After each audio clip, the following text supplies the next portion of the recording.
নমস্কার, welcome to astro console. আজকে বলবো মিথুন রাশির সাপ্তাহিক রাশিফল 24 থেকে 30 আগস্ট। তাহলে প্রথমে একটা কথা বলে রাখি, যদি ভিডিও চালানোর পরে দেখা যায় যে ভিডিওর ভাষাটা ইংরাজি হয়ে গেছে, তাহলে কি হবে? তাহলে কি করতে হবে? কিচ্ছু নয়, ঘাবড়ে না গিয়ে বা ওটাকে স্কিপ না করে কি করতে হবে, কর্নারে এই যে কর্নার ভিডিওর এইখানটা, ঠিক এই কর্নারে কোণে আমরা দেখতে পাবো কি দেখতে পাবো যে একটা সেটিংস আছে, সেটিংস অপশনে চাপ দিলে অডিও অপশন বেরোবে। অডিও অপশনে লেখা থাকবে বেঙ্গলি অরিজিনাল। ওই অপশনটা সিলেক্ট করলেই আমরা বাংলা ভাষায় আমার ভিডিওটা শুনতে পাবো। তাহলে এইটা অবশ্যই করবেন, তাহলে করে নিলে আমরা আবার অরিজিনাল ল্যাঙ্গুয়েজে আমরা শুনতে পাবো এই ভিডিওটা। ঠিক আছে, এটা বলে রাখলাম। এটা আমি নিজে কিছু করছি না, ইউটিউব এটা পাকামি করেছে গত দুদিন ধরে। এগুলো হয়তো আরও অন্য অনেক চ্যানেলে করছে। আমাকে এটার জন্য আবার আগামী 10 দিন ধরে এগুলো বলতে হবে সবাইকে, যে এইভাবে করবেন। কারণ যখন দেখবে ভিডিওটা চালিয়ে যে ইংলিশ বলছে লোকটা ইংলিশ বলেনি, লোকটাকে করে দিয়েছে YouTube automatic, AI language English automatic চালু হয়ে গেল। এইরকম একটা অবস্থা। আমি লিখছি বাংলায়, দেখছি ওগুলো ইংলিশ হয়ে যাচ্ছে। আমি বলেছি, আমি কিন্তু বলিনি, কিন্তু ওরা পাকামি করে করছে, ওটা ওদের ব্যাপার। তো এইরকমই চলছে। তো এবার দর্শক কি করবে? দর্শকের কোনো দোষ নেই। দর্শক দিচ্ছে বাবা চালিয়ে দিচ্ছে, ইংলিশ বলছে লোকটা, ফুট করে চলে গেল। আমার দিয়ে গত দুদিন ধরে কোনো ভিউ হয়নি ভিডিওতে। 7খানা রাশিফলের ভিডিও দিলাম, মেষ থেকে তুলা পর্যন্ত, কেউ দেখেনি। কি করব? এইটা হয় তো, ইংলিশ বলছে লোকটা, চলে যা। কে আর আমার জন্য দেখবে, কে খাটবে? ওই যে সবাই ম্যাক্সিমাম লোক জানে না যে এই সেটিংসে গেলে এটা সমাধান হবে। তো লোকে ভাবছে কি ভাই, এবার ইংলিশ দিয়েছে রে বাবু, ইংলিশ দিয়েছে, এই হয় না ইংলিশ, এরকম করে পালিয়ে যাচ্ছে লোকে। স্বাভাবিক, কি করলো? লোকে তো জানে না আমি কিছু করিনি, ওদিকে ইউটিউব পাকামি করছে। তো সেটিংসে গিয়ে অডিও অপশনটা চেঞ্জ করে দিলেই হবে। কিন্তু এটা করছে কি, ইংলিশ সবেতেই এআই করবে। এআই মানে এআই দিয়ে যেন এবারে সমস্যার সমাধান করে ফেলবে, জগৎ জয় করে ফেলবে, এরকম একটা ভাবতে শুরু করেছে। যে যে ইংলিশ ল্যাঙ্গুয়েজ, যার মাদার টাং ইংলিশ, সে আমার ভিডিও দেখবে কেন? এই বুদ্ধিটা ওদের নেই। আরে যদি তাই হয়, তাহলে আমার যে বাংলা ভাষা যেটা আমি বলছি সেটাকে ইংলিশে ট্রান্সলেট করে তার মধ্যে মানে ভিডিওর মধ্যে সাবটাইটেল দাও। এত যদি উপকার করতে হয়, সেগুলো করবে না, পাকামিটা করবে। যাই হোক, চলে যাচ্ছি মিথুন রাশি সাপ্তাহিক রাশি ফলে। প্রথম দিন চলে যাব, প্রথম দিন হচ্ছে রবিবার দিন 24শে আগস্ট। ওই দিনটা আমাদের শুক্রের দিন। শুক্রের নক্ষত্রে থাকবে চন্দ্রদেব। কোথায়? আমাদের তৃতীয় ভাবে, সিংহ রাশিতে। রবি চন্দ্র একসঙ্গে থাকবে এবং কেতুও সঙ্গে থাকবে। তাহলে কি হবে? সেই দিনটা যেহেতু শুক্রের দিন, যদি কাজ করতে যেতে হয় তাহলে আমরা বলবো যে কাজে সফল হব, সমস্ত কাজে সফল হব, ইনকামও হবে, ভালো লাভ মানে কর্ম করতে গেলে।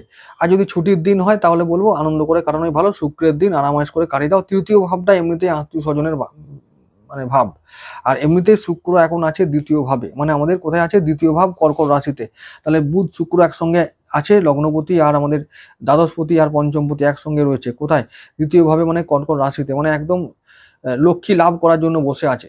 শুক্র আছে পুষ্যা নক্ষত্রে, যা কিনা শুক্রের জন্য ভালো। আর বুধ আছে বুধের নিজের নক্ষত্রে অশ্লেষায়, মানে লগ্নপতি নিজের নক্ষত্রে আছে, অশ্লেষা নক্ষত্রে অবস্থান করার দরুন লগ্নপতি স্ট্রং হয়ে গেছে। তাহলে লগ্নপতি ভালো ফল দেবে। এবার বুধ ভালো ফল দেবে। কি দেবে না, এই অর্থ দেবে। অর্থের দেবতা বুধ, আর সম্পদ ঐশ্বর্যের দেবতা, কামনা বাসনার দেবতা শুক্র। তাহলে বুধ আর শুক্র একসঙ্গে থেকে আমাদের দ্বিতীয়ভাবে লক্ষ্মী যোগ তৈরি করেছে। তাহলে সঞ্চয় সম্পদ বাড়বে, এই যোগ চলছে।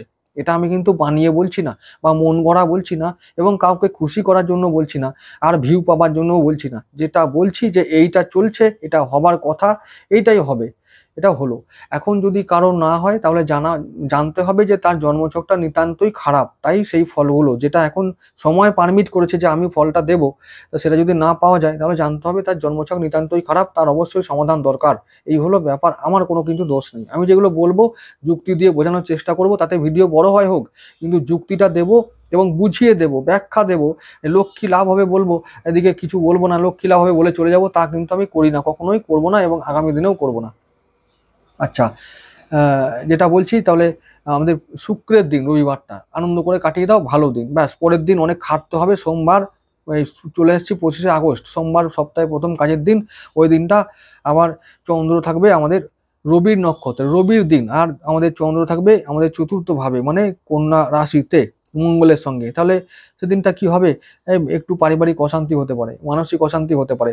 আর রবির দিন তো, রবি কিন্তু আমাদের এখন তৃতীয়ভাবে আছে, মানে ওই ওই সমস্ত জায়গা, মানে যারা হচ্ছে যে আত্মীয় স্বজন, ভাই বোন, কলিগ, এদেরকে নিয়ে আমাদের একটু সমস্যায় থাকতে হতে পারে। দিনটা মোটামুটি দিনটা ভালো হতো যদি কেতু রবির সঙ্গে না থাকতো, তাহলে ভালো হতো।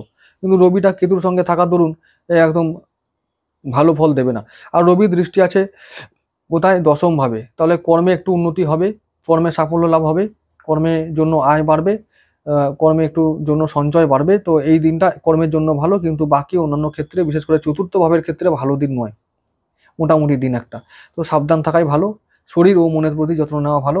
এবং সবার সঙ্গে সেদিন আমরা কি করব, বুঝে শুনে কথা বলবো, বুঝে শুনে চলবো, ব্যাস এরকম একটা পদক্ষেপ নেওয়া উচিত। পরের দিন চলে যাব 26শে আগস্ট, মঙ্গলবার। চন্দ্র থাকবে, চন্দ্রের নিজের নক্ষত্র হস্তায়, চন্দ্রের দিন, আর মঙ্গলও এখন আছে হস্তায়। তাহলে কি হবে, মঙ্গল আমাদের একাদশপতি, আয় হবে সেদিনটা, আয় হবে সেদিনটা, খুব একটা ভালো দিন হলো সেদিনটা, আয় হবে সেদিনটা, লক্ষ্মী লাভ হবে, সেদিনটা সঞ্চয় হবে, কর্মে উন্নতি, কর্মে সাফল্য, তো সেদিনটা খুব ভালো দিন। তাহলে মঙ্গলবার দিনটা ভালো দিন হলো, সমস্ত ক্ষেত্রে ভালো প্রভাব পড়বে সেদিনটা, মন ভালো থাকবে, আত্মবিশ্বাস তুঙ্গে থাকবে, ভালো দিন হলো। তাহলে আবার চলে যাব পরের দিন, 27শে আগস্ট, বুধবার। ওই দিনটা চন্দ্র থাকবে মঙ্গলের নক্ষত্র চিত্রায়, তো মঙ্গলের দিন, তাহলে ওই দিনটা আয় পতির দিন, একাদশ পতির দিন, ভালো দিন। তাহলে কি হবে, ঋণ শোধ হবে, ঋণ মুক্তি হবে, শত্রু পীড়া থেকে মুক্তি লাভ করব, রোগ থেকে মুক্তি লাভ করব, স্বাস্থ্যে উন্নতি হবে, আয় করতে পারবো। যদি বড় ভাইদের সঙ্গে সম্পর্ক খারাপ থাকে, তাহলে সেদিনের সম্পর্কটা ভালো হবে, এরকম একটা সম্ভাবনা তৈরি হবে আমাদের, কর্মে উন্নতি, কর্মে সাফল্য। তাহলে সেই দিকটা কি বললাম, বুধবার দিনটা ভালো দিন, ভালো একটা দিন। আচ্ছা, এবারে বলবো পরের দিন যাব আমরা 28শে আগস্ট। এই দিনটা চন্দ্র থাকবে তুলা রাশিতে, আমাদের পঞ্চম ভাবে, এটা একটা আমাদের জন্য ভালো ব্যাপার। তাহলে পঞ্চম ভাবে আছে মানে চন্দ্র রাহুর নক্ষত্রে আছে, আবার সাথী নক্ষত্র, রাহুর দিন। তাহলে কি হবে, বলবো যে রাহুর দিন মানে আমাদের রাহু ভালোই একটা নবম ভাবে আছে, তো ভাগ্যভাবে হঠাৎ করে পরিবর্তন আনবে, হঠাৎ করে কিছু ঘটিয়ে দেবে। তাহলে কি, কোন দিকে ঘটায় রাহু, বেশি করে রাহুর পথে চললে রাহু অনেক কিছু ঘটিয়ে দেয়। রাহুর পথে মানে রাহুর পথে কি চলতে পারি আমরা, সবসময় চলতে পারি না, তবে বিনিয়োগটা করতে পারি। তো বিনিয়োগটা করলে আমরা রিটার্ন পাবো, আর প্রফিট পাবো। আমরা হচ্ছে যে যদি ফাটকা ইনকামের দিকে ঝুঁকি বা ট্রাই করি, যে কোনো ইনকাম, ফাটকা ইনকাম হলেই আমরা সেটা দিকে আমরা ট্রাই করলে লাভ পাবো, কিছু রিটার্ন পাবো। তাহলে রাহুর দিন মানে রাহুকে কাজে লাগাতে হবে সেদিনে, ব্যাস বাকি সমস্ত ক্ষেত্রে ভালোই ফল পাওয়া যাবে। রাহু আমাদের বন্ধু বা মিত্র গ্রহ, নিরপেক্ষ গ্রহ, সে আমাদের ক্ষতি করবে না। তাই ক্ষতির দিন সেদিনটা নয়, সেদিনটা ভালো দিন, বিনিয়োগ করেও লাভ পাবে। চলে আসছি পরের দিন 29শে আগস্ট, সেটা হলো শুক্রবার। সেদিনটা শুক্রবার, আর চন্দ্র থাকবে তুলা রাশিতে, পঞ্চম ভাবেই, বিশাখা নক্ষত্র, দেবগুরু নক্ষত্র। সেদিনটা সপ্তমপতি নক্ষত্র, তাই সপ্তমপতি মানে ব্যবসা বাণিজ্য ভালো হবে, দাম্পত্য সম্পর্ক ভালো হবে, পার্টনার সমর্থন করবে সমস্ত কাজে। তারপর বলবো সেদিনটা আবার দশমপতির দিন। তাহলে দশমপতি মানে কর্মে উন্নতি, কর্মে সাফল্য, এটা ভালো দিন একটা। তাহলে কি হলো, দেবগুরুর দিন, ভালো দিন।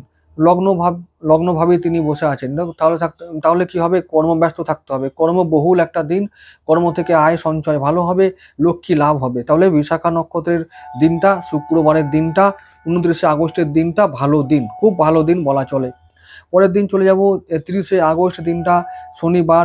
শনিবার দিনটা আমাদের চন্দ্র থাকবে বৃশ্চিক রাশিতে, আমাদের ষষ্ঠ ভাবে, আর থাকবে শনি নক্ষত্র অনুরাধায়। তাহলে কি হবে, সেদিনটা আমাদের যেহেতু ষষ্ঠ ভাবে থাকবে চন্দ্র, আর আমাদের অষ্টমপতির যে নক্ষত্র শনি, সেই নক্ষত্রে থাকবে আমাদের চন্দ্র।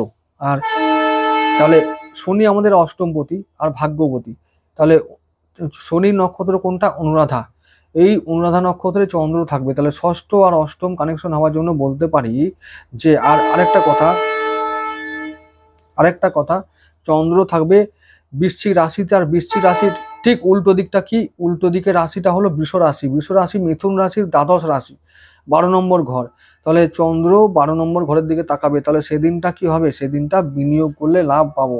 তাহলে সেদিনটা আমরা হঠাৎ করে প্রাপ্তি ঘটাতে পারবো। হঠাৎ করে ভাগ্য পরিবর্তন হবে, এরকম একটা ঘটনা, অনেক কিছু ঘটবে যেগুলোতে আমরা পরিবর্তন দেখতে পাবো, যেগুলোতে আমরা যেগুলো আমরাতে পজিটিভ রেজাল্ট পাবো। আর তারপরে সেদিনটা শনির দিন, তাহলে কি হবে, ভাগ্য ভালো থাকার কথা, তার মানে ভাগ্য যেহেতু ভালো থাকবে তাই বলবো যে আমরা সমস্ত কাজে ভালো প্রভাব পাবো। সেটা ব্যবসা হতে পারে, চাকরি হতে পারে, দাম্পত্য হতে পারে, শরীর স্বাস্থ্য হতে পারে, সন্তান হতে পারে, সন্তান যা কিছু হোক না কেন ভালো প্রভাব পাবে আমাদের ভাগ্যবতীর দিন। ব্যাস এইটুকু মনে রাখা যাক যে ভাগ্যবতীর দিন, ভাগ্য ভালো থাকবে এবং বিনিয়োগ করলে রিটার্ন পাবো, তাই ফাটকা ইনকামের দিকে আমাদের নজর থাকা উচিত।